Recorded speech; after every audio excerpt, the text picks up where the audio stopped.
Good afternoon to all. आपका जो capacitance वाला पार्ट है, बीच के एक छोटे ब्रेक के बाद अब हम उसे फिर से कंटिन्यू करते हैं। तो जहां तक मुझे याद है, ये जो बीच का ब्रेक आया, इससे पहले हम कैपेसिटेंस में कैपेसिटेंस निकालना सीख चुके हैं। क्या बेसिक डेफिनेशन क्या थी? क्वांटिटेटिव डेफिनेशन कैपेसिटेंस की। सी बराबर क्या था? सी बराबर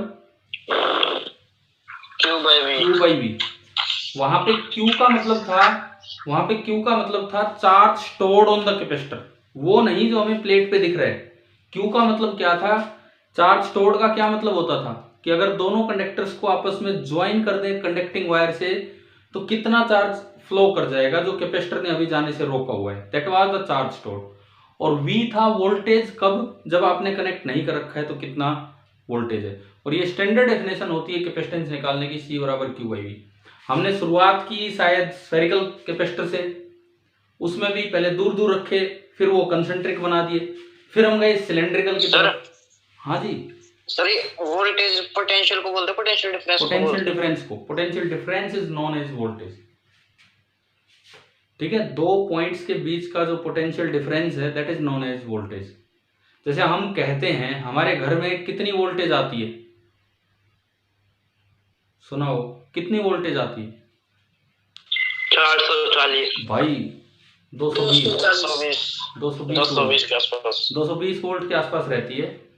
तो वो पोटेंशियल डिफरेंस है बिटवीन द टू वायर्स जो हमारे घर में आ रहा है, जिसकी वजह से ये मेंटेन हो रहा है करंट वगैरह और ये सब, है ना। मैं आपको बता रहा था कि हमने कैपेसिटेंस में पहले पढ़े स्फेरिकल कैपेसिटर, फिर पढ़े सिलेंड्रिकल कैपेसिटर, और लास्ट में हम आगे थे पैरेलल प्लेट कैपेसिटर। और अंत में हमने बीपिंग भी सीख ली थी कि उनको बढ़ाया कैसे जाए प्लेट्स के अंदर बीच में डाइलेक्ट्रिक डाल के, है ना भाई। वहां तक क्लियर है शायद सारा? चलूं मैं आगे बढ़ूं तो अब देखो, आज की शुरुआत हम यहां से करेंगे। Force between two plates of A charge capacitor. एक कैपेसिटर की दो प्लेट्स के बीच में कितना फोर्स होगा, यहां से हम शुरुआत कर रहे हैं। अब अपने नोट्स वगैरह फिर से आप बढ़ाते चलना साथ साथ, जैसे पहले कैपेसिटेंस के बना रहे थे उसी तरीके से। ठीक है, क्या है इसमें कि जैसे मान लो कैपेसिटर की दो प्लेट है, अक्सर हम उन पे क्या मानते हैं कि एक पे प्लस क्यू चार्ज है और एक पे दूसरे पे माइनस क्यू। और ऐसा क्यों मानते हैं इसका कारण भी पता है ना आपको। जब भी आप कैपेसिटर को एक बैटरी से चार्ज करेंगे तो इतना ही चार्ज आके रुकता है ना भाई, पढ़ा हुआ ही हमने। Yes sir. अगर मैं बैटरी से चार्ज करके, बैटरी V वोल्ट की है, मैंने कैपेसिटर को चार्ज किया तो कैपेसिटर के पास V वोल्ट आ गया। अब मैंने बैटरी को हटा दिया तो क्या कैपेसिटर अब भी चार्ज रहता है कि वो न्यूट्रल हो जाता है, अनचार्ज? चार्ज रहता है।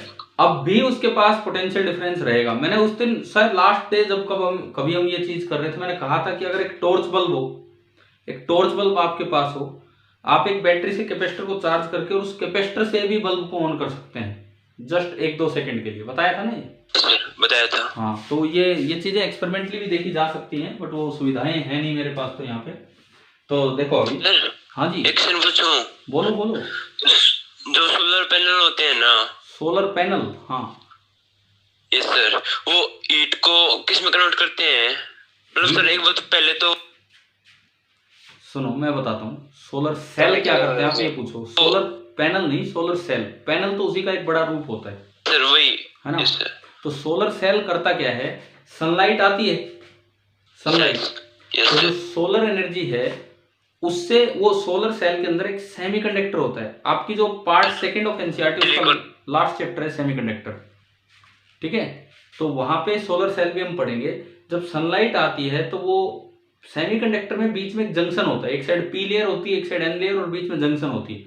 वो जो सनलाइट आती है वो एनर्जी से बीच के जंक्शन के बॉन्ड टूटते हैं। बॉन्ड टूटने से एक इलेक्ट्रॉन फ्री होता है और वो फ्री इलेक्ट्रॉन एक साइड चल पड़ता है, वहां बोलते हैं हम इलेक्ट्रॉन होल पेयर जनरेशन। और उससे क्या होता है, वो हीट एनर्जी को, सनलाइट की एनर्जी को इलेक्ट्रिकल एनर्जी में कन्वर्ट कर देता है सोलर सेल।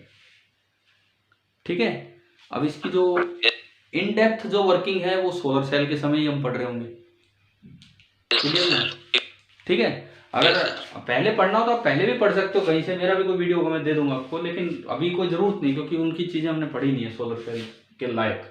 आओ अब इस पे आओ, यूं बताओ भाई, एक प्लेट पॉजिटिव है एक नेगेटिव, तो दोनों एक दूसरे को अट्रैक्ट करेंगे कि नहीं? बताओ। करेंगे, बिल्कुल करेंगी। फिर ये ऐसे रुकी हुई कैसे? अगर आप छोड़ दो तो चिपक जाएंगी जाके। इसका मतलब आपको रोक के रखना पड़ रहा है, आपको पकड़ के रखना पड़ रहा है इन्हें, बिकॉज इनके बीच में कोई ना कोई फोर्स लग ही रहा है। अच्छा ये और बताओ, जब एक पे Q और माइनस Q है तो रीडिस्ट्रीब्यूशन ऑफ चार्ज कैसा होता है? याद किया हुआ है हमने? यहां सारा Q आ जाता है, यहां 0। वो ध्यान है आपको, बीच में x माना, यस सर, इधर x इधर Q माइनस x, उससे करोगे तो ये आता है, सामने आएगा माइनस Q और बाहर आएगा बिल्कुल 0। ये होता है। मान लो area of one side of plate, एक प्लेट के एक साइड का एरिया A है, सेपरेशन बिटवीन द प्लेट्स है D। तो आपको इनके बीच का फोर्स निकालना है, तो आपको भाई किसी एक को सोर्स मानना होगा और किसी एक को टेस्ट मानना होगा, तभी तो इनके बीच का फोर्स निकलेगा। मैंने माना कि ये प्लेट तो सोर्स प्लेट है जिसने की फील्ड फैला रखा है, और ये प्लेट टेस्ट प्लेट है जिसके ऊपर फोर्स लगेगा। तो मैं अब 2 स्टेप में चलता हूं। पहला स्टेप मेरा है जनरेशन ऑफ फील्ड। एक्चुअली मैं कर क्या रहा हूं, मैं इन दोनों के बीच में जो फोर्स लग रहा है, मैं जैसे इसको सोर्स माना इसको टेस्ट, तो इस पे कितना अट्रैक्टिव फोर्स लग रहा है ये मैं निकालूंगा, ये मैं निकालना चाह रहा हूं यहाँ पे। तो पहला स्टेप मैंने किया generation of field. Field generate करने का काम कर रही है ये प्लेट जिसपे केवल एक साइड चार्ज है। बताओ, इसकी वजह से d डिस्टेंस दूर, लार्ज प्लेट है ये, पॉजिटिव है तो फील्ड बाहर की तरफ होगा। कितना फील्ड होगा d डिस्टेंस दूर? सिग्मा पॉइंट और देखो सिग्मा पे जाने की जरूरत भी नहीं है, हमने कई बार एक चीज पढ़ी है कि अगर टोटल चार्ज पता होना तो एक डायरेक्ट फॉर्मूला होता है Q/2A एप्सिलॉन नॉट, याद है? यस सर, है ना? चाहे आप सिग्मा/2 एप्सिलॉन नॉट करो उससे भी यही आएगा क्योंकि सिग्मा Q/A ही बन रहे, और चाहे आप डायरेक्ट लगाओ तो E आया Q/2A एप्सिलॉन नॉट। ये है E ड्यू टू 1, E1 मैं इसे बोल देता हूं, E due to plate number 1। ये आपका पहला स्टेप हुआ, फर्स्ट स्टेप, ये फोर्स निकालने के लिए पहला स्टेप, जनरेशन ऑफ फील्ड। अब जो सेकंड स्टेप होगा, second step effect of field. Effect of field, अच्छा क्या ये फील्ड डिस्टेंस पे डिपेंड कर रहा है D पे? क्या ये फील्ड बिल्कुल नहीं कर रहा, बिकॉज ये लार्ज प्लेट है। अब देखो इफेक्ट ऑफ फील्ड, ये आपने प्लेट ली और इस पे पूरे पे नेगेटिव चार्ज है -Q, और आपका फील्ड आगे की तरफ है, तो फोर्स किधर लगेगा? फील्ड से फील्ड की अपोजिट डायरेक्शन कितना लगेगा? इसका मोड विदाउट साइन, तो विदाउट साइन तो Q लेंगे, है ना, क्योंकि हम फोर्स का मैग्नीट्यूड लिख रहे हैं, और इंटू E, और वो E1 है, F बराबर आएगा Q इंटू E1। अब मैं इसका इसमें यूज करूं तो F बराबर आया, जब ये आप वैल्यू रखोगे तो बनेगा Q² एप्सिलॉन नॉट। ये हमें एज अ रिजल्ट भी याद रखना है कि जब दो प्लेट्स को चार्ज कर रखा हो, जनरल केस Q-Q, तो उनके बीच में जो अट्रैक्टिव फोर्स लगता है वो होता है Q²/2A एप्सिलॉन नॉट। कीजिए एक बार नोट कीजिए अपना दोनों स्टेप और ये रिजल्ट।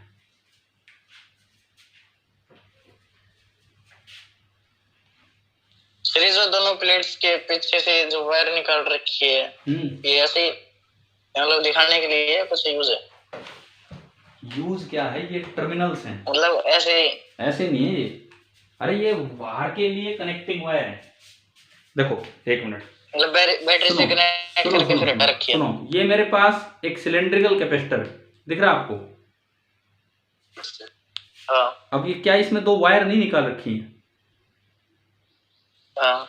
तो ये किस लिए हैं? ये तो बाहर कनेक्शन के लिए है कि आपको कहाँ कनेक्ट करना है, ये बैटरी से करना है, सर्किट में करना है, उसके लिए है। क्लियर है? ये कैपेसिटर है। हाँ, सिलेंड्रिकल है, सिलेंड्रिकल कैपेसिटर।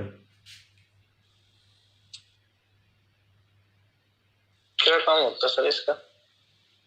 क्या काम होता है कैपेसिटर? ये आपने देखा तो होगा ना, बहुत सी चीजों में अरेंज रहता है। मोटर में हाँ हाँ लगा रहता। हाँ हाँ बिल्कुल। पंखे में देखा। ये जो कैपेसिटर है, ये क्या करता है कि ये चार्ज होके एनर्जी स्टोर कर देता है। अब कोई ऐसी साइकिल बनती है जिसमें बीच बीच में बार बार बैटरी डाउन जा रही है, बैटरी डाउन जा रही है, और आप पैरेलल में कैपेसिटर लगा दो, क्योंकि ये चार्ज हो गया तो ये खुद बैटरी का काम करने लग जाता है कि जब बैटरी डाउन जाती है उस वक्त भी वो चीज स्लो नहीं होगी, क्योंकि कैपेसिटर ने उसको क्या प्रोवाइड कर रखी है? वोल्टेज, है ना। इसको फिल्टर भी बोल देते हैं, फिल्टर का रोल, ये सब हम सेमीकंडक्टर वाले चैप्टर में जाके पढ़ भी रहे हैं। पंखे की स्पीड बढ़ जाती है ना। हाँ बिल्कुल, ये एफिशिएंसी बढ़ाता है चीजों की, बिकॉज ये जब भी कभी वोल्टेज डाउन होती है डाउन नहीं होने देता है। समझ रहे हो क्या? ये खुद चार्ज है, ये खुद चार्ज हो जाता है, तो ये उसको, ये एक तरह से पावर बैंक होता है, पावर बैंक। पावर बैंक का मतलब समझते हो? एनर्जी स्टोर्ड है इसके अंदर जब आप इसको ऑन करोगे तो। कितनी वैलिडिटी होती है इसकी? कितनी वैलिडिटी होती है? वैलिडिटी मतलब ये रिचार्ज भी तो होता होगा मतलब। अरे ये तो बार बार चार्ज एंड रिचार्ज होता रहता है। कैपेसिटर की चार्जिंग रिचार्जिंग हम पढ़ेंगे, जैसे अभी तो हमने कैपेसिटेंस का इलेक्ट्रोस्टैटिक स्टार्ट किया है। अभी जैसे तो इलेक्ट्रिसिटी से मतलब चार्ज डिस्चार्ज होता है, कैपेसिटी तो कोई वो है ही नहीं। हाँ तो यार ऐसे तो ये जस्ट एक अरेंजमेंट ऑफ टू कंडक्टर्स है। करंट आएगा तो ये चार्ज होगा, और करंट निकलेगा तो ये डिस्चार्ज होगा। ये वही चीजें हैं कि करंट के फ्लो से ये चार्ज होगा और करंट के फ्लो से ये डिस्चार्ज होगा। इसी चैप्टर में या करंट के साथ मिक्स करके हम इसके सारे यूज पढ़ रहे होंगे, charging and discharging of capacitor. अभी मैं बता रहा हूँ, अभी हमने जस्ट कैपेसिटर शुरू किया है, कैपेसिटेंस का इलेक्ट्रोस्टैटिक पार्ट शुरू किया है कि कैपेसिटेंस होता क्या है, वो कैलकुलेट कैसे करते हैं। ठीक है, ठीक है। हम सर्किट में अभी रेजिस्टेंस, कैपेसिटेंस, इन सब चीजों का यूज सीख रहे होंगे, क्या यूज है और कैसे यूज है। ठीक है, तो आप ये नोट कर लिया क्या आपने? कर लिया सर। ठीक है, इस फॉर्मूले का यूज कैसे क्या होगा आप एनर्जी कैलकुलेशन में भी यूज कर सकते हैं। चलो मैं आगे बढ़ता हूं। एक बार मैं एक एनसीईआरटी का क्वेश्चन लेता हूं बीच में।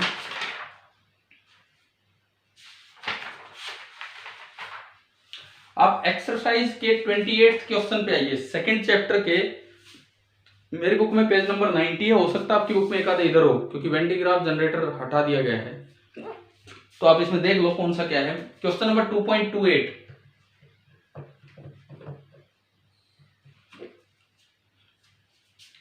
मिल गया भाई? 28 सर। 2.28, हाँ 28 मिल गया सर। तो पढ़िए ये सवाल।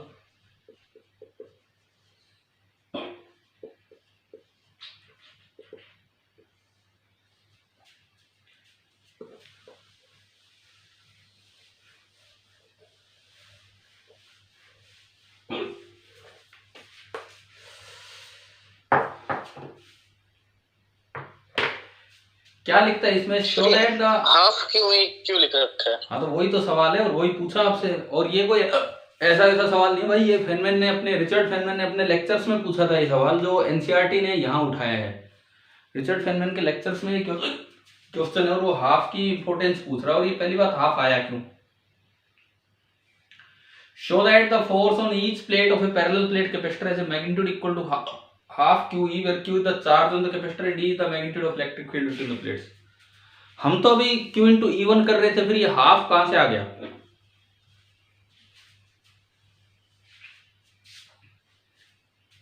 बताओ, क्या वो फॉर्मूला गलत था जो अभी जो निकाल के लाए हैं?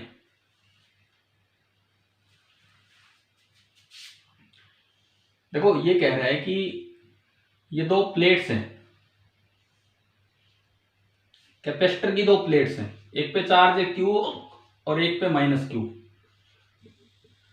तो ये चार्ज इधर आ जाएगा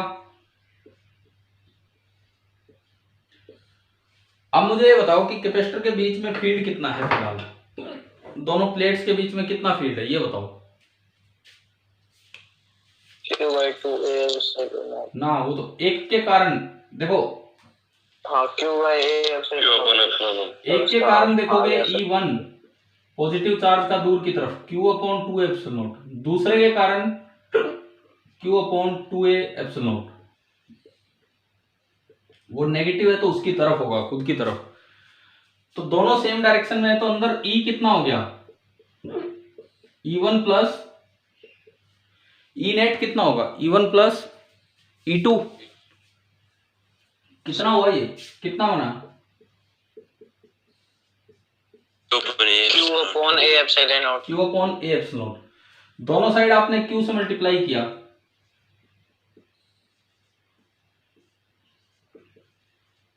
दोनों साइड हाफ से भी मल्टीप्लाई किया। क्या हमने अभी थोड़ी देर पहले F प्रूव किया था? Yes sir. कितना था, क्या ये हाफ था, ये था कि नहीं, ये Q²/2A बताओ ये F था कि नहीं, यही वाला। Yes sir. तो ये आपका आया हाफ QE = F। चलो ये बात तो प्रूव होगी। इस सवाल में एक पार्ट तो ये पूछा है कि ये शो करना है कि फोर्स हाफ QE है। अब आप ये बताओ ये हाफ क्यों आ रहा है। इन जनरली हम पढ़ते हैं कि फोर्स तो Q × E होता है, पढ़ते हैं कि नहीं?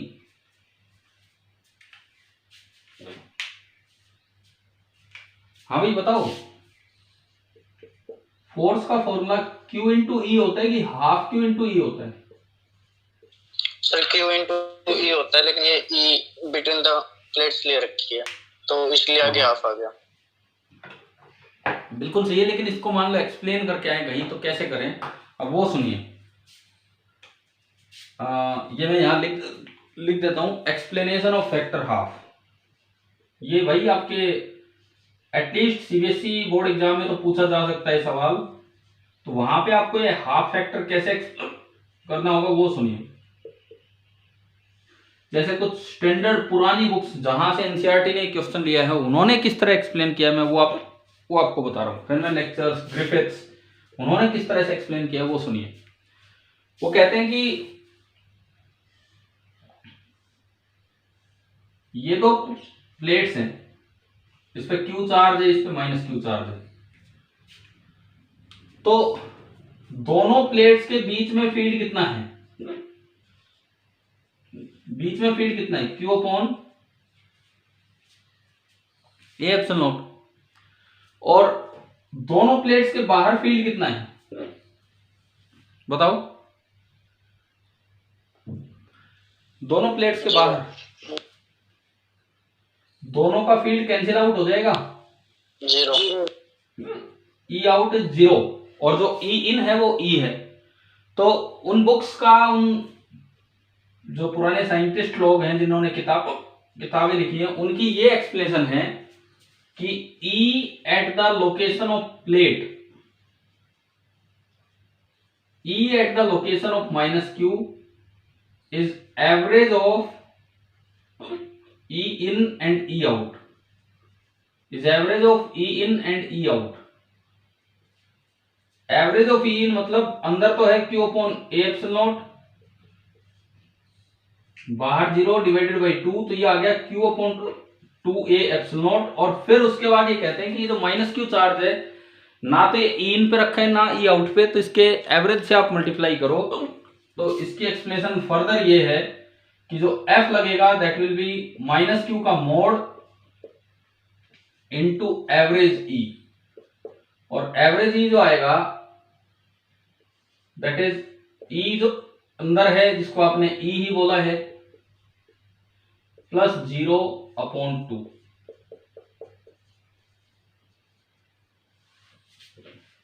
ये बताओ हाफ की एक्सप्लेनेशन समझ आई क्या, कैसे एक्सप्लेन करना है इसको?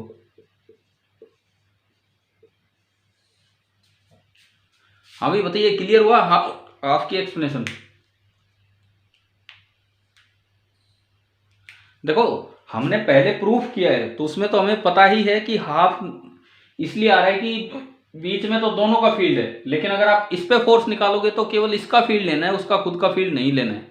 खुद वो अपने ऊपर फोर्स नहीं लगाता है, तो इसलिए केवल इवन लेना था। लेकिन हाफ को एग्जाम में इस तरीके से एक्सप्लेन कर देना है। क्या समझ आ गया कि नहीं बताओ? यस। आप एक बार नोट कीजिए, मैं एक बार पानी पी के आता हूँ अभी।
हो गया?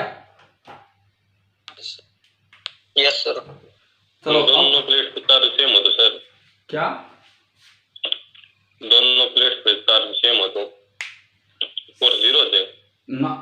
जीरो तो कैसे हो जाएगा चार्ज बताओ? तो वैसे हो जाएगा ना, एक अगर साइड क्यू और क्यू हो तो रिपल्सिव हो जाएगा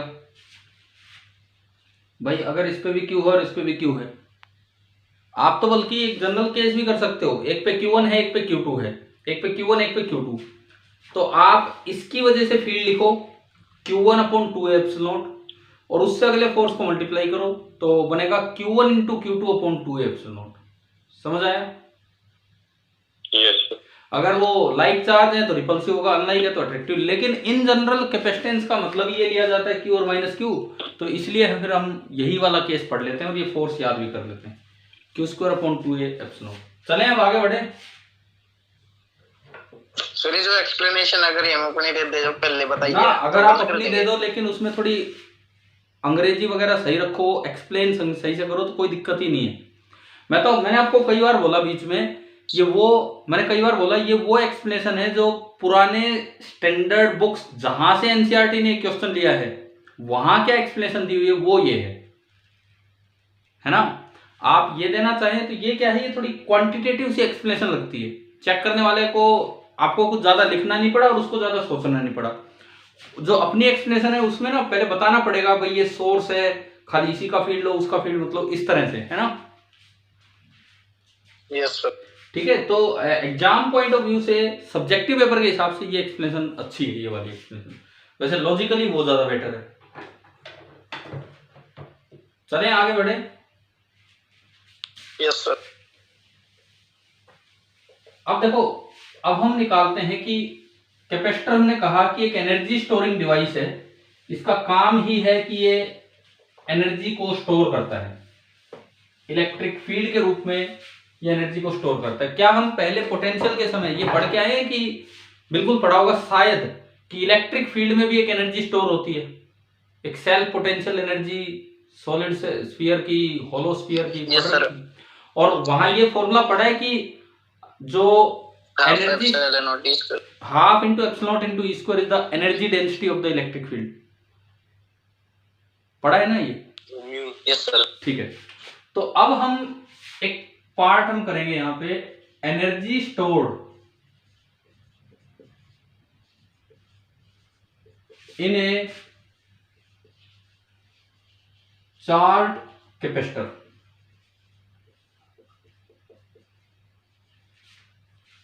energy stored in A charge capacitor, ये वाला पार्ट हम करेंगे, देखेंगे अभी क्या है।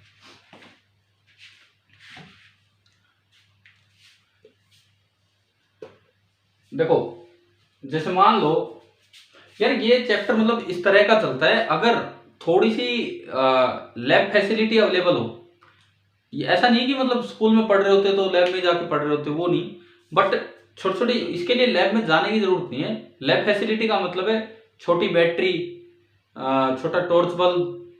लैब में तो यूं ही खड़े होकर टाइम वेस्ट हो जाता है कई बार। क्लासरूम में बच्चे बैठे हैं और वहां पे उन चीजों को साथ साथ यूज करके दिखाया जाए तो अच्छे से परमानेंट दिमाग में बैठती है चीजें। अब एनर्जी स्टोर दिखाना हो तो मैंने कहा आप एक कैपेसिटर को पहले चार्ज कर लो और फिर उस चार्ज कैपेसिटर को बल्ब से लगाओ तो बल्ब ऑन होगा, लेकिन 1-2 सेकंड में वो डिस्चार्ज हो जाता है कैपेसिटर। कंटिन्यूअस सोर्स उसके पास है नहीं, लेकिन वो बल्ब ग्लो होता है और फिर धीरे धीरे उसकी लाइट डिम होती है, तो हमें दिख जाता है कि हाँ ये एनर्जी तो थी। समझ गए हो एनर्जी कैसे कंफर्म कर सकते हैं हम? हाँ जी बताओ, क्लियर हो रहा है एनर्जी स्टोर्ड की कंफर्मेशन कैसे ले सकते हैं कैपेसिटर में? ठीक है, अब देखिए पहली बात मैं फॉर्मूले पे आऊं। एक कोई कैपेसिटर है डी, उनके बीच का सेपरेशन है ए, एरिया ऑफ द प्लेट है, एक प्लेट पे चार्ज क्यू है, एक पे माइनस क्यू, और इनके बीच का जो पोटेंशियल डिफरेंस है वी। तो पॉजिटिव से नेगेटिव की तरफ एक इलेक्ट्रिक फील्ड होगा और इस इलेक्ट्रिक फील्ड में जो एनर्जी स्टोर्ड होगी, एनर्जी, उसके क्या क्या फॉर्मूले होते हैं आप उसको लिख सकते हैं Q²/2C। अगर Q यहां चार्ज स्टोर्ड है तो आप उसको ये भी लिख सकते हैं 12C×V²। कैसे? हम जानते हैं ना कि C का फॉर्मूला होता है Q/V, और we can say Q = CV। तो आप Q की जगह CV इसमें पुट करके देखो क्या बन रहा है। Q की जगह CV इसमें पुट किया, क्या बना बताओ? क्या ये बन रहा है कि नहीं? 12CV²। यस सर, बन रहा है। और एक CV को अलग कर लो और एक भी अलग रहने दो, तो एक फॉर्मूला ये भी बन रहा है 12 × Q×V। समझ आए? ये तो होते हैं expressions, energy stored in a capacitor के एक्सप्रेशन। अब इनको लेके कैसे आए, इसको लाने का क्या तरीका है वो हम देख रहे होंगे। देखो सबसे पहली बात मैं आपको 3 छोटे छोटे मेथड बताऊंगा, लेकिन बोर्ड एग्जाम के लिए, बोर्ड CBSE एग्जाम के लिए आपको तीसरा मेथड यूज करना है। ठीक है, जो एनसीईआरटी टेक्स्ट बुक के अंदर दिया गया मेथड होगा वो हमें यूज करना है। बाकी दो छोटे छोटे हैं तो फटाफट देखें हम। पहला मेथड, ये जो बीच का इलाका है, प्लेट्स के बीच का एरिया, दोनों प्लेट्स का एरिया A है एक साइड का। ये जो प्लेट्स के बीच का एरिया है, वॉल्यूम, सॉरी, प्लेट्स के बीच का जो वॉल्यूम है वो कितना है बताओ? अगर ये सेपरेशन D है और ये अंदर का एरिया A है तो ये वॉल्यूम कितना हुआ बीच का? AD। हाँ, ये जो वॉल्यूम है दैट इज A×D। और हम जानते हैं कि दो प्लेट्स के बीच में यूनिफॉर्म फील्ड हुआ करता है ना? एग्री करते हो इस बात से? दो प्लेट्स के बीच में बिल्कुल यूनिफॉर्म फील्ड हुआ करता है, पॉजिटिव से नेगेटिव की तरफ। और वो E भी हम निकाल चुके, दोनों प्लेट्स के कारण जो E होगा दैट इज Q/A∁0। हाँ जी बताओ, अभी किया ना पिछले सवाल में, Q/2 है, Q/2 है जुड़ के। तो यूं बताओ इसके अंदर जो एनर्जी डेंसिटी होगी,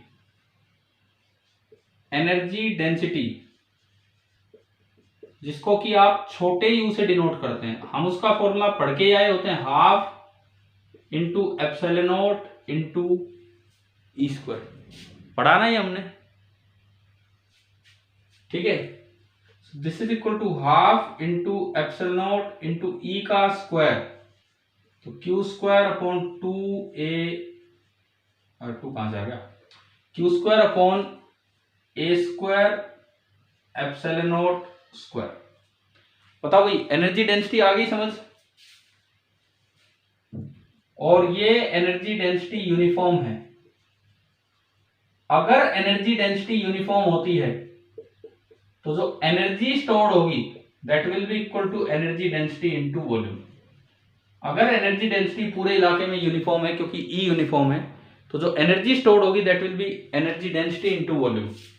एनर्जी डेंसिटी मैंने रखी 1ε0 से 1ε0 गया, तो Q²/2 2ε0 a²। और वॉल्यूम कितना है इसका, वॉल्यूम, हाँ जी वॉल्यूम कितना है इस इलाके का, A/D। तो हमने वॉल्यूम A/D इसमें पुट किया, A से A कैंसिल हो गया। आप लोग ना एक बार में जवाब दिया करो, जैसे क्लास में बोलते थे उस तरीके से।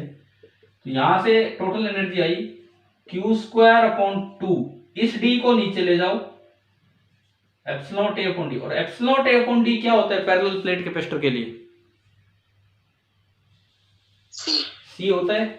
तो ये आपका फॉर्मूला आ गया Q²/2C। एक भी प्रूव हो गया तो तीनों प्रूव हो गए, Q बराबर C भी यूज करोगे तो ये आ जाएंगे। एक मेथड तो ये है एनर्जी डेंसिटी का यूज करते हुए। बताओ भाई फर्स्ट मेथड आया समझ,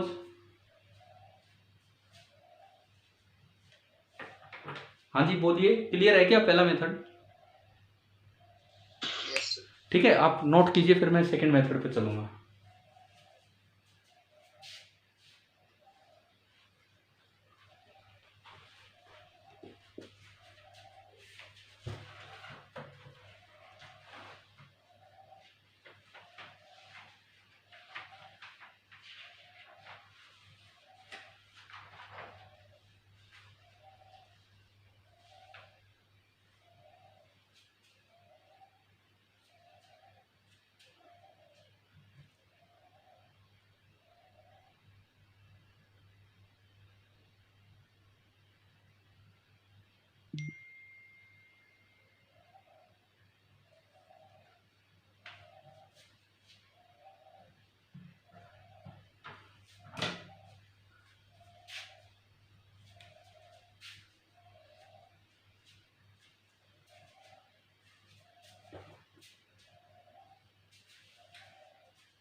हो गया नोट?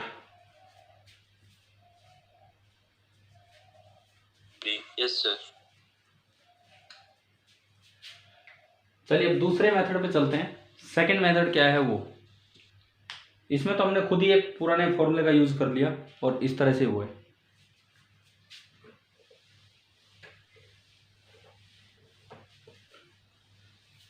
मैंने आपको अभी तक कैपेसिटेंस पे तो नहीं दिया था ना कोई भी असाइनमेंट या काम करने को?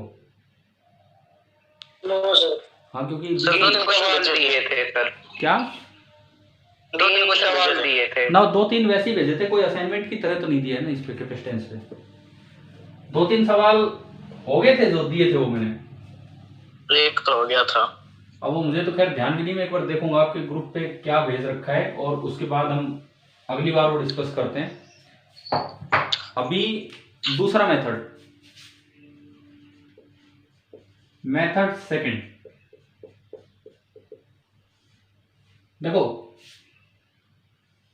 भाई मान लो पहले से चार्ज कैपेसिटर हैं लेकिन उनमें सेपरेशन नहीं है, जस्ट वो टच होने वाले हैं। ये है, एक पे Q चार्ज है और एक पे -Q है। Consider 2 plates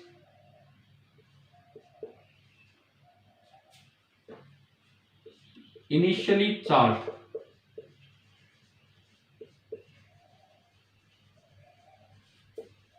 but not separated. अभी वो कैपेसिटर वाली अरेंजमेंट बनी ही नहीं है। जैसे आप +1 में एक mgh फॉर्मूला जानते हो कि Hi2 पर मास की एनर्जी mgh होती है, जानते हैं, है ना? तो उसमें क्या होता है, हम मास थोड़ी बनाते हैं। क्या मैं मास बनाने में टाइम वेस्ट करता हूँ? मास तो मेरे पास पहले से ही पड़ा है, बस मैं क्या करता हूँ उस बने हुए मास को कितनी हाइट तक उठा के लाता हूँ, उस फॉर्मूला h हाइट तक। और जितना मैंने वर्क किया, देखो कैसे कैसे, आप बिल्कुल उसी पे ध्यान दें। उस पर नीचे फोर्स लग रहा होता है mg, अर्थ का ग्रेविटेशनल, मुझे अपोजिट डायरेक्शन में लगाना पड़ता है, उतना ही अपोजिट डायरेक्शन में mg लगाना पड़ता है और उसका वर्क होता है mg into h into cos 0, वही स्टोर हो जाता है वहां एनर्जी के रूप में। तो मैं वो तरीका यहाँ यूज करूंगा, पहले से चार्ज लेकिन वो सेपरेटेड नहीं थे, जस्ट अबाउट टू टच। ये जो मैंने ली हैं दीज आर, बिल्कुल ही टच कर दोगे तो यार ये चार्ज ही हट जाएगा। These are just about to touch, ठीक है। अब मैं इनके बीच का जो सेपरेशन है वो बढ़ा के, एक प्लेट तो फिक्स मान लो, एक प्लेट तो फिक्स मान लो और दूसरी मूवेबल। मैंने ये वाली प्लेट तो फिक्स मान ली और ये वाली प्लेट मूवेबल। तो अगर पहले से मास m था और उसको HI तक लाने में जो जितना वर्क किया वही उसकी एनर्जी थी, तो ऐसे ही पहले से चार्ज है और उनको डी सेपरेट करने में कितना वर्क करना पड़ेगा। तो देखो अब मैं दूसरी प्लेट को लेके चल पड़ा, मैं दूसरी प्लेट को लेके चल पड़ा और मान लो मैं अभी उसको कितनी दूर ले आया यहां से x। मुझे x एक वेरिएबल है जिसकी वैल्यू कहां से कहां तक ले जानी है बताओ। x varies from initial value 0 है और उसको कितनी वैल्यू तक लेके जाना है d तक। इसको ले जाने में work done against the electrostatic force आप जो करोगे वही यहां एनर्जी स्टोर होगी। वहां क्या होता है, work done against the gravitational force जो आप करते हो, जितना mg लग रहा है उतना ही फोर्स लगा के, तो वही काम यहां करना है। तो भाई हम जानते हैं कि इलेक्ट्रोस्टैटिक फोर्स तो हम निकाल ही चुके हैं। ये प्लेट इसको अपनी तरफ अट्रैक्ट कर रही होगी with a force F electric, कितना Q² अपॉन 2a एप्सिलॉन। नजर आ रहा है नहीं क्या लिखा है मैंने, Q² अपॉन 2a एप्सिलॉन। ठीक है, तो आप इसे स्लोली लेके जाओ आगे की तरफ। F एक्सटर्नल वो भी बिल्कुल उतना ही लगाना पड़ेगा जितना कि F इलेक्ट्रिकल है, यानी कि कितना लगाना पड़ेगा Q² अपॉन 2a एप्सिलॉन। आप स्लोली लेके जाओगे तो जितना वर्क करोगे सारा इलेक्ट्रोस्टैटिक फोर्स के अगेंस्ट होगा, सारा पोटेंशियल एनर्जी के रूप में स्टोर होगा। तेजी से लेके तो उसका कुछ पार्ट काइनेटिक एनर्जी के रूप में स्टोर होगा, वो मुझे नहीं निकालना है। ठीक है, तो मैंने क्या किया, मैंने इस प्लेट को स्लोली मूव किया है, स्लोली मूव। क्या यहां तक समझ आ गया है कि ये वाला स्टेप? ठीक है, अब देखो, अब मुझे निकालना है work done against electrostatic force. अच्छा, क्या मैं इस फोर्स को इलेक्ट्रोस्टैटिक बोल सकता हूं? चार्ज तो मोशन में है, क्या मैं इस फोर्स को इलेक्ट्रोस्टैटिक बोल सकता हूं क्या? Yes sir. क्यों? इस टाइम पे वर्क निकालेंगे तब। ना ना ना ना ना ना, ये एक्सप्लेनेशन गलत है, और कोई एक्सप्लेनेशन दो। बोल सकते हैं लेकिन क्यों? एक तो source charge should be at rest. हमने पढ़ा है ना कभी कि source charge should be at rest. अगर एक भी चार्ज रेस्ट पे है तो आप इलेक्ट्रोस्टैटिक बोल पाएंगे। ठीक है, तो work done against the electrostatic force का मतलब है work done by external agent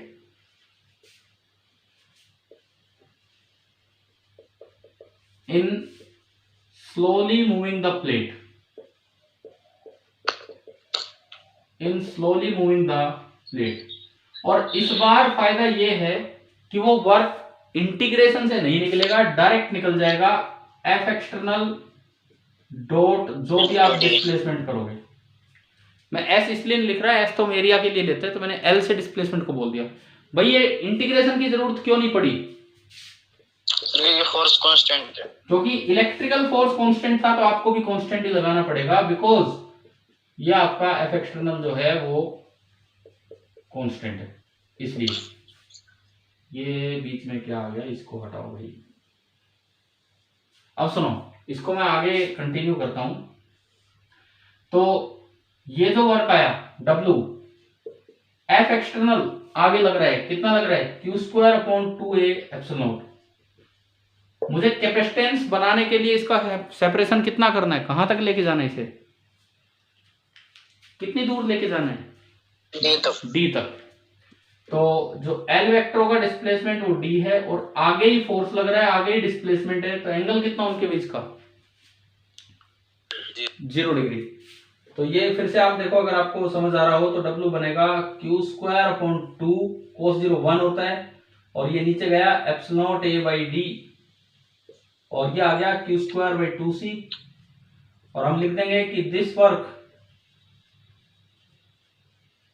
will be stored as EP electric potential energy, so U is Q² by 2c। तो बताओ दूसरा मेथड समझ आया, सेकंड मेथड? Yes sir. ठीक है, कर लो ये भी नोट, थोड़ा ढंग से लिखना। पहले डायग्राम के साथ ये है, फिर ये स्टार्ट हो रहा है और ऊपर इस तरह से।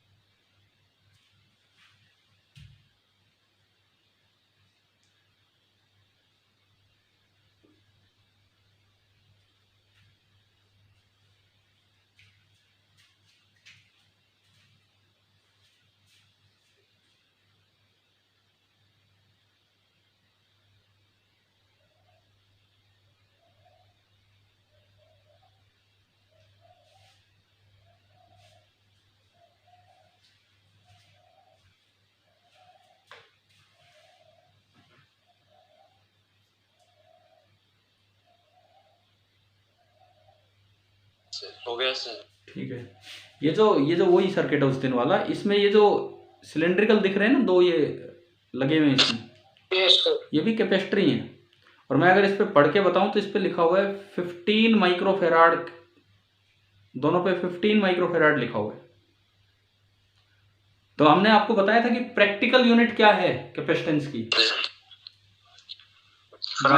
माइक्रोफेराड। हाँ, फराड वगैरह में बहुत को मिलते हैं, माइक्रोफराड में ही ज्यादा मिलते हैं।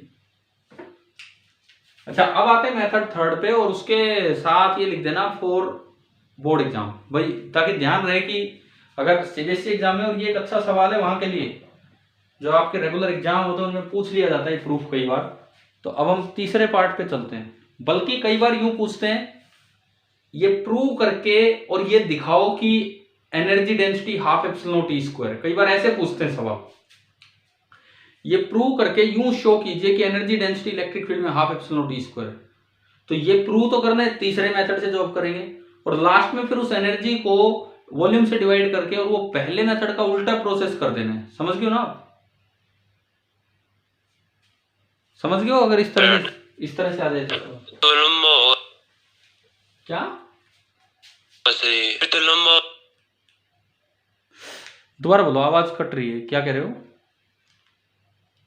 हो जाएगा फिर तो बहुत लंबा। अरे यार कैसे लंबा हो जाएगा? एक बात बताओ, पेपर में यूं आ गया सीबीएसई एग्जाम में कि show that the energy stored in a capacitor is given by half CV square and hence show that the energy density of an electric field is half epsilon not E square.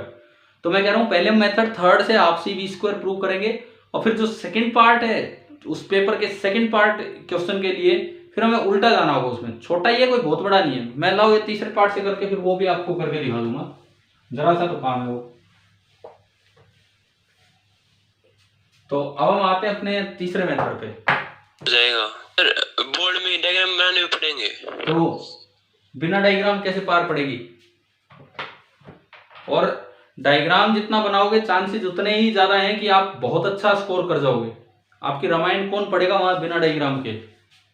देखिए तीसरा method सुने, इसमें आप पहले से मान लो कि capacitor अनचार्ज है तो आप सेपरेशन दे सकते हो, अभी तो कोई प्रॉब्लम ही नहीं है। कितना सेपरेशन है? D, area of the plate A है, और ये मैंने इनिशियल सिचुएशन मानी, दिस इज अनचार्ज। इनिशियली ये अनचार्ज है, फाइनली मुझे इस पे कुछ चार्ज लेके आना है। मैं इस सिचुएशन तक आने वाला हूं कि एक पे Q आ जाए और एक पे -Q आ जाए। ये फाइनल सिचुएशन है, और मुझे यू प्रूव करना है कि अब जो इनके बीच की जो फील्ड है उसमें जो एनर्जी होगी, एनर्जी कितनी होनी है? Q² / 2C। यही तो प्रूव करना है हमें, समझ गए हो? ठीक है, तो अब देखो कैसे प्रूव करें, सुनिए। आप धीरे धीरे इसको चार्ज करना स्टार्ट कीजिए। ये कंडक्टर प्लेट नंबर 1, ये कंडक्टर प्लेट नंबर 2। आपकी बैटरी लगाओ जी, कुछ करो, आप एक से दूसरे पे चार्ज पास करते हो कि नहीं? बैटरी भी करवाती क्या है, एक का चार्ज दूसरे पे डालती जाती है, समझ रहे हो ना? ठीक है, बैटरी का केवल और केवल यही काम होता है कि वो एक का चार्ज दूसरे पे डालती रहती है।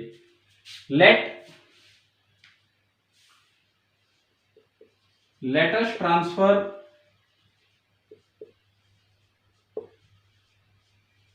The charge from plate 2 to plate 1। तभी तो प्लेट 2 पे नेगेटिव चार्ज आएगा और प्लेट 1 पे पॉजिटिव। उधर से निकालते रहो, जीरो में से निकालोगे नेगेटिव उधर जाएगा, पॉजिटिव। अब मैंने बीच की कोई सिचुएशन बनाई जिसे मैं बोलूंगा इंटरमीडिएट सिचुएशन। मैंने बीच की कोई सिचुएशन बनाई जिसको मैंने बोल दिया इंटरमीडिएट सिचुएशन। देखिए मैं थोड़ा छोटा बनाता हूं डायग्राम। मान लो कोई इंस्टेंस है जब Q यहां आ चुका है और इसमें से निकला है तो उस पर कितना बन गया, जीरो में से Q गया तो -Q। समझ आया ना? हाँ जी बताओ, क्लियर है स्टेप? तो यूं बताओ इस वक्त कितना पोटेंशियल डिफरेंस हो चुका है अगर इसका कैपेसिटेंस C है तो।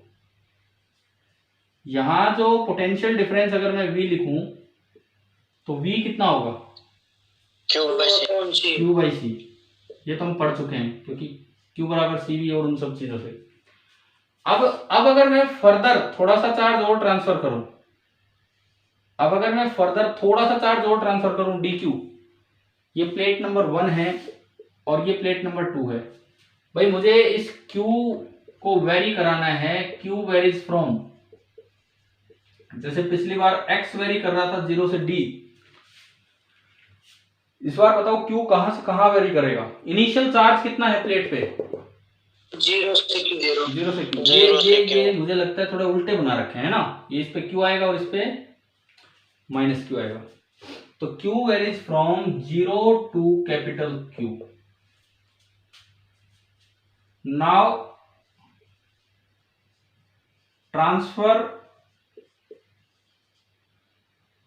dq चार्ज, इंटरमीडिएट स्टेट की मैं बात कर रहा हूं। यहां थोड़ा बोर्ड छोटा, आप इसको थोड़ा नीचे बना लेंगे। From 2 to 1। अब अगर आप dq चार्ज और ट्रांसफर करते हो 2 से 1 पे लाने के लिए, ताकि इस पे चार्ज हो जाए q प्लस dq और उस पे चार्ज हो जाए -Q प्लस dq। मान लो ऐसा करने में आपने वर्क किया dw, सपोज ऐसा करने में आपने वर्क किया dw, और यहां पोटेंशियल डिफरेंस फिलहाल कितना है, पोटेंशियल डिफरेंस V है। ठीक है, इतने छोटे से चार्ज से V पे कोई खास फर्क नहीं पड़ेगा, तो V जितना यहां है वही मैं यहां मान सकता हूं। तो V potential difference that is equal to work done per unit charge, ये हम लिख सकते हैं। और यू कैन से कि जो आपने वर्क किया dw that will be equal to कितना चार्ज लेके जा रहे हो इनटू V, क्योंकि पोटेंशियल डिफरेंस का मतलब होता है work done per unit charge. अगर इस वक्त पोटेंशियल डिफरेंस V है तो यूनिट चार्ज को उधर से इधर लाने में इतना वर्क करना पड़ा, तो dq चार्ज को लाने में कितना वर्क करना पड़ा। समझ गए हो क्या ये क्या लिखा है? अगर दो पॉइंट्स के बीच में पोटेंशियल डिफरेंस V है, इसका मतलब एक यूनिट चार्ज को इधर से उधर ले जाने में जो वर्क करना पड़ेगा वो V है। तो dq चार्ज को इधर से उधर ले जाने में जो वर्क करना पड़ेगा वो कितना होगा, dq इंटू V। क्या क्लियर हुआ क्या ये वाला स्टेप? यस सर, हो गया। तो आपने V की जगह रख दिया Q/C, तो dw that is equal to Q/C into dq। Total work निकालने के लिए आपने इंटीग्रेशन किया, 1/c बाहर आया और अंदर बचा Q dq। Q dq का इंटीग्रेशन Q²/2, बाहर 1/c पहले ही बैठे, और इस Q की लिमिट हमें दिख ही रही है, ऊपर आपने लिखा भी है कि Q की जो लिमिट लगेंगी वो लगेंगी 0 से लेके कैपिटल Q तक। तो जो लिमिट लगेंगी 0 टू कैपिटल Q, जब आप इसमें पुट करेंगे तो 1/2c तो बाहर है, Q² - 0², और ये आपका आ गया Q²/2c। एंड लास्ट में फिर वही बात लिख देंगे कि this work will be stored as, मैं लिख नहीं रहा हूं, मैं वैसे बोल रहा हूं, EP। तो फाइनली हमारा फॉर्मूला आ गया U is equal to Q²/2c। ये आपका तीसरा मेथड है। और आप अपनी बुक में पेज नंबर 80-81 पे देखो, एनसीईआरटी टेक्स्ट बुक में पेज नंबर 80 एंड 81 पे शायद आपको ये मेथड मिले। एग्जैक्टली वो तो समेशन वगैरह में चलता, हम इंटीग्रेशन में जा रहे हैं, तो ये उसको थोड़ा आसान करके मैंने बताया है कि क्या है। अब देखो उसमें सुनो तो मेरी बात, क्या आपने पेज नंबर 81 खोल लिया है, निकाल लिया है? तो उसमें देखो जो बीच में एक इक्वेशन, पहले तो इंटीग्रेशन करके q²/2c प्रूव किया होगा, उसके बाद इक्वेशन 2.73 बना रखी है, w = q²/2c भी लिख सकते हो, हाफ cv² भी लिख सकते हो, या हाफ q भी लिख सकते हो, है ना? Yes sir. और उसके नीचे वो काम है जो हमने मेथड फर्स्ट में किया, वो उल्टा करके इन्होंने दिखा रखा है, जो मैंने कहा कई बार सीबीएसई एग्जाम में आ जाता है। Hence show that the energy density is half epsilon naught e²। तो आप इसके नीचे देखोगे तो उन्होंने करके दिखा रखा है कि energy density of electric field आ जाती है हाफ एप्सिलॉन नॉट e²। मिल गया क्या, बताओ? नीचे उसके नीचे। Yes sir. और अगले पेज पे, पेज नंबर 82 पे इक्वेशन नंबर 2.77 में देखो, u लिखता है हाफ एप्सिलॉन नॉट e², उसके नीचे क्या लिख रहा है? उसके नीचे लिखता है though we derived this equation for case of parallel plate capacitor. ये कहता है हम तो हाफ एप्सिलॉन नॉट e² आपको पैरेलल प्लेट कैपेसिटर के लिए लाके दिखा रहे हैं, लेकिन ये जनरल रिजल्ट है किसी भी इलेक्ट्रिक फील्ड के लिए। और क्या ये रिजल्ट हमने पोटेंशियल में यूज कर लिया है सेल्फ पोटेंशियल एनर्जी निकालने में, है ना? तो ये जनरल रिजल्ट है जो हर जगह किसी भी इलेक्ट्रिक फील्ड में यूज होगा, चाहे यूनिफॉर्म हो चाहे नॉन यूनिफॉर्म। तो आप ये भी अपना पूरा कीजिए।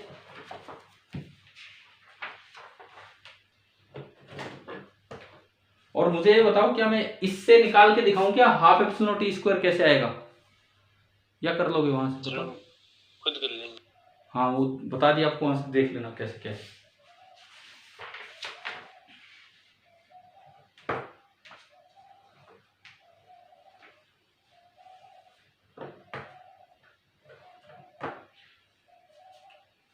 हो गया नोट ये, या कर रहे हो?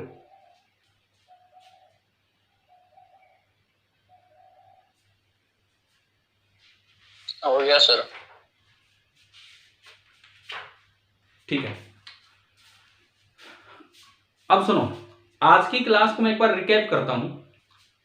हमने आज शुरुआत कहां से की? आज का पहला टॉपिक क्या था, जहां से हम कैपेसिटेंस पे, जहां से हम गए थे, इसमें सबसे पहला topic force between the two plates of charge capacitor. हमने निकाला कि वो फोर्स आया q²/2 एप्सिलॉन नॉट। लेकिन उस पर एक बड़ा अच्छा सा सवाल एनसीईआरटी का, कौन सा, 28 था, 28 था, जिसमें हाफ की एक्सप्लेनेशन मांग रखी है। यस। वो कई बार ऐसे कंफ्यूज कर सकते हैं, आपको एमसीक्यू बना के दे दे, जेई में एमसीक्यू बना के दे दे, बोर्ड में दे दे, कहीं भी दे दे, जेई मेंस में आने के पूरे चांस हैं। आपको दो प्लेट्स दिखा रखी हैं, बीच में फील्ड ई लिख रखा है, Q - Q है, बोला है फोर्स बताओ, एक ऑप्शन 0, एक ऑप्शन QE, एक ऑप्शन हाफ QE, एक कोई और ऑप्शन। तो क्या आंसर आएगा? Half QE। अगर बीच का फील्ड E है तो, और वहां ज्यादातर बच्चे जो ये नहीं पढ़ के गए हैं ना, जो नहीं पढ़ के गए ये वाला क्वेश्चन या ये इस पे स्पेशली क्या लगा के आते हैं? QE, क्योंकि दिमाग में रहता है कि फोर्स तो QE है, लेकिन वो ये नहीं देखते E कौन सा ले रहे हैं, है ना? तो ये एक अच्छा सा सवाल यहां से बनता है। अच्छा, उसके बाद फिर हम गए कि कैपेसिटर में तो एनर्जी स्टोर होती है, वो खुद एक एनर्जी बैंक है, इसीलिए हमारे लिए बड़ा यूजफुल है। तो उसकी एनर्जी के एक्सप्रेशन पे हम गए, तो एक ही एक्सप्रेशन है, चाहे आप q²/2c बोलिए, चाहे हाफ cv² बोलिए, चाहे हाफ × q × d, एक ही बात है तीनों की, बिकॉज q = cv होता है। और उसी को हमने तीन तरीके से निकाला। पहला तरीका कोई बहुत अच्छा तरीका नहीं था, बिकॉज एनर्जी डेंसिटी का यूज करके वो निकालें, इसकी बजाय तो वो इससे एनर्जी डेंसिटी प्रूव करवाते हैं कि जो कैपेसिटर की एनर्जी आई है उससे एनर्जी डेंसिटी दिखाओ, तो वो तो उल्टा जाना पड़ता है वहां। दूसरा तरीका एक अच्छा तरीका है, लेकिन क्योंकि वो एनसीईआरटी बुक में मेंशन नहीं है, तो कोशिश करें कि अगर बोर्ड सीबीएसई एग्जाम में आ जाए, बाई चांस से प्रूफ आता रहता है बहुत बार, तो हम सेकंड मेथड पे ना जाएं, फोर्स वाले मेथड पे। फिर हमें किस पे जाना पड़ता है, कौन सा मेथड? थर्ड मेथड, मतलब चार्ज ट्रांसफर करते रहो और ये निकालते रहो। तब बताओ, कैपेसिटर की एनर्जी वाला पार्ट आ गया है समझ? Yes sir. ठीक है, तो आगे हम मैं आपको इस पे कुछ सवाल दूंगा करने को, जो पहले दिए वो भी हम डिस्कस करेंगे, लेकिन पहले मैं आज एक और असाइनमेंट दूंगा इस पे बना के। यहां तक हमारा इलेक्ट्रोस्टैटिक पार्ट हुआ है। अब और सुनो आगे क्या चलना है। क्या 10th में हमने नाम पढ़े series combination, parallel combination? Yes sir. किसके लिए? रजिस्टर्स के लिए। रजिस्टर। तो अब मुझे यहाँ थोड़ा सा सेकंड यूनिट में घुसना पड़ेगा, थोड़ा सा थर्ड चैप्टर में घुसना पड़ेगा। मैं आपको अगली क्लास में 2 लॉज सिखाऊंगा, Kirchhoff current law and Kirchhoff voltage law, क्योंकि उनसे फिर कैपेसिटर का सर्किट पार्ट स्टार्ट होगा। हम अगले चैप्टर का वेट नहीं कर सकते, हमें यहीं पे स्टार्ट करना होगा अपना सर्किट पार्ट। रेजिस्टेंस वहां आ जाएंगे, लेकिन उस सर्किट पार्ट को समझने के लिए केसीएल केवीएल जैसे बेसिक रूल्स हमें आपको पढ़ाने होंगे, और फिर मैं चलूंगा सीरीज और पैरेलल कॉम्बिनेशन पे। ठीक है, समझ आ रहा है नहीं चैप्टर? सर हाँ जी बोलिए। जो आपने एक कैपेसिटर का बताया है कि जैसे ये वोल्टेज मेंटेन रखता है, मतलब वोल्टेज जहाँ से बिजली आ रही है वहां से अगर वोल्टेज कम हो तो वही रखता है मेंटेन, हाँ। जो पहले था ओरिजिनल हाँ। होना चाहिए। हाँ बताओ, आगे पूछो। यही है। देखो क्या होता है, सुनो, टाइम तो है ना, देखो टाइम और देख लो कितना हुआ है। 3 ना हो गया। ठीक है, 1 मिनट तो है। देखिए क्या होता है, जैसे मान लो ये आपका लोड है, बल्ब है, कुछ भी कोई और चीज है, समझ गए हो? ये मैंने बल्ब लगाया यहाँ पे, हाँ ठीक है। यहां से एक फ्लक्चुएटिंग सप्लाई आ रही है।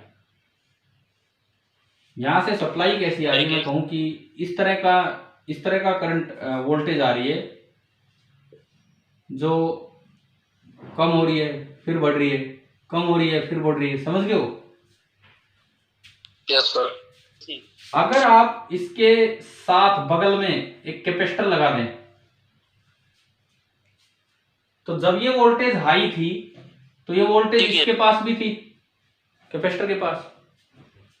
ये दोनों पैरेलल में हैं, ये पॉइंट जितने वोल्ट पे है उतने पे ये है, उतने पे ये है, ऐसे ही है, समझ गए हो? जब ये वोल्टेज मान लो 5 वोल्ट थी, तो ये भी 5 वोल्ट पे था और बल्ब भी कितने पे था? अच्छा।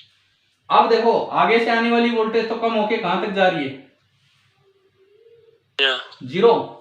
तो कुछ देर के लिए चाहे यहां से सप्लाई ना आए, ये जो कैपेसिटर है ये सप्लाई का काम कर देता है बल्ब के लिए।